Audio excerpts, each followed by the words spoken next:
Then beaten up by Brentford for the first time since 1938. Everybody has had their say. We're going to get into it in a moment. But, Wrighty, I just wonder what you make of that performance and the overall situation at Manchester United 2 games into the new season. Well, it was a kind of performance that you kind of expected Man United to put in, and it's the kind of team they were going up against is the last team they wanted to play. I think you can look. I saw Gary Neville and Jamie Redknapp having an argument about stuff. I don't know why, because I thought they both made great points. The owners have got to take a lot of the blame, and so do the players in respect of their work rate and their output. You know, it's a sad situation for the fans, because to see Man United in this kind of state and me playing against Man United when they were at their greatest, it's not good for me. I don't like it. It doesn't make me feel good. A lot of people are laughing at their expense, but the fact is that so many things have to go for that club now. I think the fans are right. They should be protesting. They've been protesting for so long. They've got to change the owners. They've got to change everything so as they can change that club. You know, the place is falling to bits. The fans have been protesting forever. You know, the players are not performing. You know, the management team that the Glazers have put in have been so inadequate. It's a shame. It's a real shame to see a club of that stature crumbling like they are on and off the field. We could do the whole show on the demise of Manchester United at the moment, but a lot has been made about the running stats the weekend. I was actually at the Etihad on Saturday, and incredibly, when you look at this, Michael, in terms of possession, Manchester City and Manchester United, wow, 66.7% possession each. One won 4-0, one lost 4-0.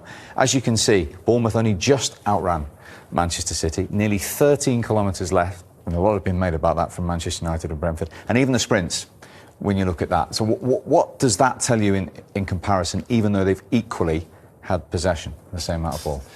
Well, that is startling, isn't it? Damning. It's horrific. Yeah. It really is. Lots and lots of theories on why Manchester United are not playing as they should be in recent years.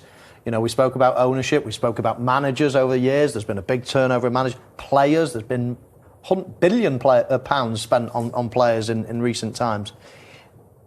But then when you look at those stats, you just think, you know, that is just a sheer lack of effort. It has to be. It can't be anything else.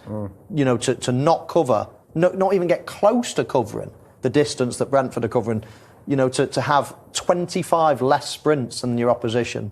And when you're seeing it in comparison to the champions and what they're doing, and as you say, an identical possession rate, but they're doing things very differently, you know, you can point your finger in so many different directions, but that, on the pitch, you can blame anything you want off the pitch. On the pitch, that tells its own story. And reports suggest they were nearly 13 kilometres down on Brentford, that the Manchester United day off went on Sunday, and each player ran 13 kilometres. It's too late. You know, you're doing it after. They should be doing that before. Man United should not be outrun on the football pitch by anybody. The standards that club have set over the years. Running is a prerequisite of being a professional footballer and putting in as much effort as you can. Looking at those, it just shows that they are not running. They are not bothered. And it seems to me like they're just waiting for someone else to come at some stage to see if something's going to change. They're doing the same things and expecting change. Things have to change upstairs and then things change downstairs. That's how I see it. But that's just so bad. I feel for the fans. Okay. Performances now under Erik ten Hag. And as you say, people have been blaming owners and budgets and past players. But let's talk about the current players and let's talk about the goalkeeper. Because you've seen him in the 2 games in Erik ten Hag. Is David De Gea capable of playing the way Erik ten Hag wants to? Well, I think the first thing we ought to do is look elsewhere and look what's happened over recent seasons. And let's say Manchester City, for starters, when Pep Guardiola came and he basically got rid of Joe Hart straight away and brought in Ederson, who is obviously an unbelievable goalkeeper, brilliant with his feet. Arsenal at the same time, Leno, very good goalkeeper. You know, Arteta, cut from the same cloth as Pep Guardiola. He comes in, changes the goalkeeper straight away. So I want to just show a few examples of that, Steve. And starting with David De Gea. And if we just run this clip slowly to start with, I think there, as he gets the ball out of his feet, then I think this ball from here out to the fullback is a ball that can be played if he does it early. But what he does, he takes too long on his touches, always taking too long. He stumbles, he stutters, he waits, he thinks, he has another think. by the time he takes a touch again, the ball's not on. And in fact, nothing else is on. Everyone's then closed down. And he's got no option but to just kick it virtually out of play. I mean, just hopeless. I've got no other options. Let's kick it out of play. Now, that's not good enough. You've got to make decisions early. Let's go on to the goal, the second goal against Brentford. Again, this is set up in a normal way. Harry Maguire gives him the ball. And when he actually gets the ball, Steve, if I stop it when he actually gets the ball, if he just does something early there and passes it to the fullback, in that case, across there, exactly, then they're out. They're out 3 against 2. An early decision. If you forward it a little bit, he decides against that, and now you've got another problem.